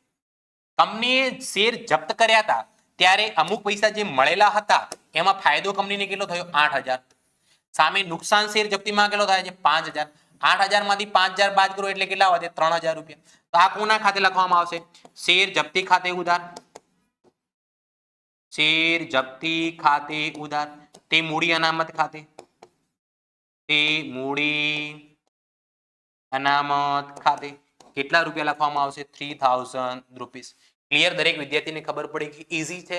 8 ગુણના આમનોંધ ઈઝી છે અને આની અંદર ટાઈમ પણ બહુ ઓછો જાય છે, એટલે દાખલાઓ ફટાફટ ગણાય છે. ઓકે, ચલો હવે આપણે નેક્સ્ટ દાખલાની શરૂઆત કરીએ. એના પહેલા તમને કહી દઉં, મોસ્ટ આઈએમપી બેચ બોર્ડ 2026 ની 20 ડિસેમ્બર 2025 થી ચાલુ થઈ રહી છે, જેની અંદર એકાઉન્ટ અને આંકડાશાસ્ત્ર બંને વિષયનું દરરોજ સાંજે 7:15 વાગે લાઈવ લેક્ચર આવશે, જેની અંદર ચેપ્ટર વાઇઝ મોસ્ટ આઈએમપી દાખલાઓનું રિવિઝન કરાવવામાં આવશે. સાથે સાથે તમને સ્વાધ્યાયના દરેક દાખલાના વિડિયો લેક્ચર મળી જશે, ગાલા અસાઇનમેન્ટનું સોલ્યુશન મળી જશે, દરેક વિષયના સેક્શન એ ના એમસીક્યુ મળી જશે, હે ને? તો ઝડપથી આની અંદર જોડાઈ જાઓ. પ્લે સ્ટોરમાંથી ધ એક્સપર્ટ એકેડમીની એપ્લિકેશન ડાઉનલોડ કરો અને મોસ્ટ આઈએમપી બેચની અંદર તમે જોઈન થઈ શકો છો. નીચે ડિસ્ક્રિપ્શનની અંદર બી એપ્લિકેશનની લિંક આપેલી છે. સાથે સાથે તમને હું વોટ્સઅપ નંબર પણ આપી દઉં છું. વોટ્સઅપ નંબર 973744 8382 પર સંપર્ક કરી શકો છો. ચલો, આ વિભાગનો છેલ્લો દાખલો. Bharat food product limited 80,000 equity share દીઠ 10 ના ભાવે જાહેર જનતામાં બહાર પાડ્યા અને કંપનીની નીચે મુજબ રકમ મંગાવવામાં આવી હતી. ચલો, બહાર પાડેલ શેર કેટલા છે? બહાર પાડેલ શેર કેટલા? તો કે 80,000. ઓકે, અહીંયા નીચે શું લખવાનું આવે? પછી મળેલ અરજીઓ. મળેલ અરજીઓ જેટલી હોય એટલી. અરજી વખતે કેટલા રૂપિયા મંગાયા કંપની? 4 રૂપિયા. તો લખો અહીંયા, અરજી વખતે 4 રૂપિયા. મંજૂરી વખતે કેટલા રૂપિયા મંગાયા? તો મંજૂરી વખતે 3 રૂપિયા. અને આખરી હપ્તામાં કેટલા મંગાયા? તો કે આખરી હપ્તા વખતે બી 3 રૂપિયા. તો કુલ 10 થઈ ગયા. જાહેર જનતા પાસેથી 1,20,000 શેરની અરજીઓ મળી હતી. 1,20,000. કેટલી અરજીઓ વધારે મળી? એનો મતલબ 40,000 અરજીઓ વધારે મળી. કેટલી? 40,000. જેની કંપનીએ નીચે પ્રમાણે ફાળવણી કરી હતી. 32,000 શેર અરજદારોને પૂરેપૂરા શેર મંજૂર કર્યા. 24,000 શેર અરજદારોને એક પણ શેર મંજૂર ન કર્યો. એનો મતલબ 24,000 ને એક પણ શેર ના આપ્યો. તો 40,000 માંથી 24,000 શેર શું કર્યા? પરત કર્યા. 24,000 શેર શું કરવામાં આવ્યા? પરત. તો વધારે કેટલા રાખ્યા? 16,000 રૂપિયા. આ જે વધારે રાખ્યા અરજી વખતે, જે વધારે રાખ્યા ક્યાં ટ્રાન્સફર કરવાના? મંજૂરીમાં. 64,000 શેર અરજદારોને 48,000 શેર મંજૂર કર્યા હતા. બધી જ રકમ સમયસર મળી ગઈ હતી. ઉપરની વિગતો પરથી કંપનીના ચોપડે જરૂરી આમનોંધ પસાર કરો બાબત છે, જરૂરી નથી. 3 હપ્તા છે, દરેક હપ્તાની 2 આમનોંધ, એટલે આની અંદર ફક્ત 6 આમનોંધ થશે અને તમને રોકડા 8 ગુણ મળી જાય. સૌથી પહેલા આપણે અરજીની 2 આમનોંધ કરી દઈએ. તો પહેલી એન્ટ્રી શું થશે? બેંક ખાતે ઉધાર. બેંક ખાતે ઉધાર. તે ઇક્વિટી શેર અરજી ખાતે, તે ઇક્વિટી શેર અરજી ખાતે. ચલો, આપણને અરજીઓ કેટલી મળી છે? તો અરજીઓ 1,20,000. એક અરજી વખતે કેટલા રૂપિયા મંગાયા? 4. 1,20,000 ગુણ્યા 4 કરું એટલે બેંકમાં કેટલા આવે? 4,80,000 રૂપિયા ઉધાર કરવાના, 4,80,000 રૂપિયા જમા કરવાના. બીજા નંબરની આમનોંધમાં પહેલા નંબરમાં જે જમા કર્યું, બીજામાં ઉધાર કરવાનું. ઇક્વિટી શેર અરજી ખાતે ઉધાર. ઇક્વિટી શેર અરજી ખાતે ઉધાર કેટલા રૂપિયા? તો કે 4,80,000 રૂપિયા. તે ઇક્વિટી શેર મૂડી ખાતે લખવાનું. ઇક્વિટી શેર કોના ખાતે? મૂડી ખાતે. થોડા ઘણા પૈસા પરત કરી રહ્યા છીએ તે બેંક ખાતે લખવાના અને થોડા પૈસા જે અરજદારોને વધારે રાખ્યા એ મંજૂરીમાં ટ્રાન્સફર કરી દેવાના. તે ઇક્વિટી શેર મંજૂરી ખાતે. ઇક્વિટી શેર કોના ખાતે? મંજૂરી ખાતે. તો કોઈ પણ દાખલો હોય મૂડી ખાતામાં કેટલી રકમ લખવાની? તો મૂડી ખાતામાં હંમેશા બહાર પડેલ શેર સાથે ગુણાકાર કરવાનો. 80,000 ગુણ્યા મૂડીના કેટલા રૂપિયા? 4 રૂપિયા. 80,000 ગુણ્યા 4 કરો એટલે 3,20,000 રૂપિયા મૂડીમાં જશે. ઓકે, પરત કેટલા કરી રહ્યા છીએ? પરત 24,000 છે. 24,000 ગુણ્યા એક શેરના 4 રૂપિયા, તો 24 ચોક 96,000 રૂપિયા. ઓકે, કંપની વધારે કેટલા રાખે છે? 16,000. એ મંજૂરીમાં ટ્રાન્સફર કરવાના. 16,000 ગુણ્યા 4, 16 ચોક 64,000 રૂપિયા. ચલો, બે આમનોંધ અરજીની થઈ ગઈ. હવે કોનો વારો આવ્યો? મંજૂરીનો. તો ત્રીજા નંબરની આમનોંધ ઇક્વિટી શેર મંજૂરી ખાતે ઉધાર. ઇક્વિટી શેર મંજૂરી ખાતે ઉધાર તે ઇક્વિટી શેર મૂડી ખાતે. તે ઇક્વિટી શેર કોના ખાતે? મૂડી ખાતે. ચલો, મંજૂરીમાં આપણે કેટલા રૂપિયા મંગાયા? મંજૂરીની અંદર આપણે 3 રૂપિયા મંગાયા. બહાર પડેલ શેર કેટલા? 80. 80,000 ગુણ્યા 3. 80,000 ગુણ્યા 3 કરો કેટલા રૂપિયા આવે? 2,40,000 ઉધાર થશે અને 2,40,000 જમા થશે. ચલો, આના પૈસા કેટલા મળે? ચોથા નંબરમાં ઇક્વિટી શેર પૈસા મળે એટલે બેંક ખાતે ઉધાર થશે. કોના ખાતે? બેંક ખાતે ઉધાર. તે ઇક્વિટી શેર મંજૂરી ખાતે. ઇક્વિટી શેર મંજૂરી ખાતે. તો ઇક્વિટી શેર મંજૂરીમાં જમા કેટલા કરવાના? જેટલા ઉધાર કર્યા હોય એટલા. અહીંયા ઉધાર કેટલા કરેલા? 2,40,000. 2,40,000 માંથી આપણે અરજી વખતે ઓલરેડી 64,000 રૂપિયા જે વધારે રાખ્યા હતા એ મંજૂરી વખતે જમા થઈ ગયા છે. એટલે 2,40,000 માંથી આપણે 64,000 બાદ કરીશું તો મંજૂરીમાં કેટલા રૂપિયા ઓછા? કેટલા મળશે? 1,76,000 રૂપિયા. 1,76,000. 1,76,000. હવે કયા નંબરનો વારો આવ્યો? પાંચમા નંબરનો. તો પાંચમા નંબરમાં કયો હપ્તો મંગાવવામાં આવે? આખરી હપ્તો. તો ઇક્વિટી શેર આખરી હપ્તા ખાતે ઉધાર. ઇક્વિટી શેર આખરી હપ્તા ખાતે ઉધાર. તે ઇક્વિટી શેર મૂડી ખાતે. તે ઇક્વિટી શેર કોના ખાતે? મૂડી ખાતે. ચલો, તો આખરી હપ્તામાં આપણે કેટલા રૂપિયા મંગાવી રહ્યા છે એ જોઈ લઈએ. તો આખરી હપ્તામાં આપણે 3 રૂપિયા મંગાવી રહ્યા છીએ. 80,000 ગુણ્યા 3 કરો એટલે 2,40,000 રૂપિયા. 2,40 ઉધાર કરવાના, 2,40 જમા કરવાના. આખરી હપ્તામાં પૂરેપૂરી રકમ મળી જાય છે, કોઈ રકમ બાકી રહેતી નથી. એટલે બેંક ખાતે ઉધાર તે ઇક્વિટી શેર આખરી હપ્તા ખાતે. બેંક ખાતે ઉધાર તે ઇક્વિટી શેર આખરી હપ્તા ખાતે. ચલો, કેટલા લખવાના? 2,40,000. 2,40,000 અહીંયા ઉધાર કરવામાં આવશે અને 2,40,000 રૂપિયા જમા કરવામાં આવશે. આ 6 એન્ટ્રીના કેટલા ગુણ મળી જાય? 8 ગુણ રોકડા મળી જાય છે. તો નેક્સ્ટ લેક્ચરની અંદર હવે મળીશું વિભાગ F ના સોલ્યુશન સાથે. ત્યાં સુધી દાખલા ગણો. કોઈ પણ પ્રકારનો ડાઉટ હોય તો મેં તમને WhatsApp નંબર આપેલો છે. આ નંબર પર તમે WhatsApp કરી શકો છો. Tata, bye bye, C you.